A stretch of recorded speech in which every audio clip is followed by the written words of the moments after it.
Chapter 4. Sad News. When the McDeers moved down to Memphis, they stayed with the Quinns. The two couples became good friends. It didn't take Mitch and Abby long to find a house to buy on a street called East Meadowbrook. After they moved in, they were completely happy. The new house was everything they had dreamed about: large, comfortable, and in a good neighborhood. Abby went mad buying furniture, while Mitch drove the new black BMW all around town, getting to know the area. The Thursday before Mitch was due to start work, they drove over to the Quinn's house for dinner. "Now that you've spent next year's income on furniture," Mitch said on the way there, "what next?" "Oh, I don't know," Abby said. "How about babies?"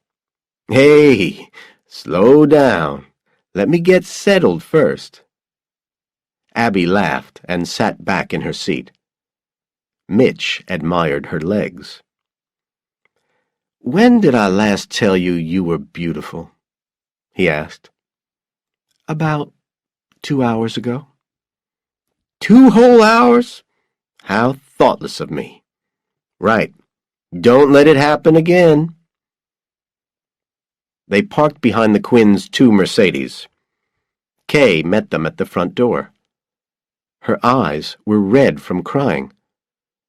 "Oh, Kay, what's the matter?"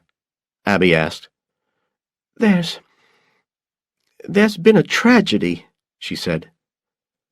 "Who is it?" Mitch asked. Kay wiped her eyes and breathed deeply. "2 members of the firm, Marty Kozinski and Joe Hodge, were killed today. We were very close to them." Mitch remembered them from his visit to the firm. "What happened?" he asked. "No one's sure," Kay said.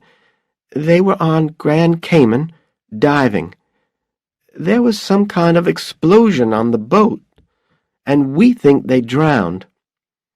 A boatman was also killed.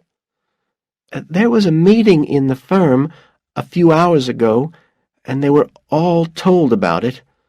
Lamar could hardly drive home." "Where is he?" Mitch asked. "By the swimming pool. He's waiting for you." Lamar was just sitting there, deep in shock. Mitch sat down next to him and waited.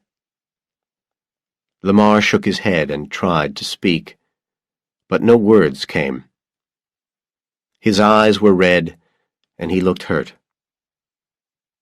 Finally, Mitch said, "Lamar, I'm so sorry. I wish I could say something." "There's nothing to say. Marty Kozinski was one of my best friends. He was going to be the next partner. He was a great lawyer, one we all admired. Our children always played together." Mitch and Abby drove home in silence. 4 days later, instead of starting behind his desk at the office, Mitch and his lovely wife joined the remaining 39 members of the firm and their lovely wives, and said goodbye to Marty Kozinski and Joe Hodge. Oliver Lambert gave such a beautiful speech that even Mitchell McDeer, who had buried a father and a brother, was moved close to tears. Abby's eyes watered at the sight of the widows and children.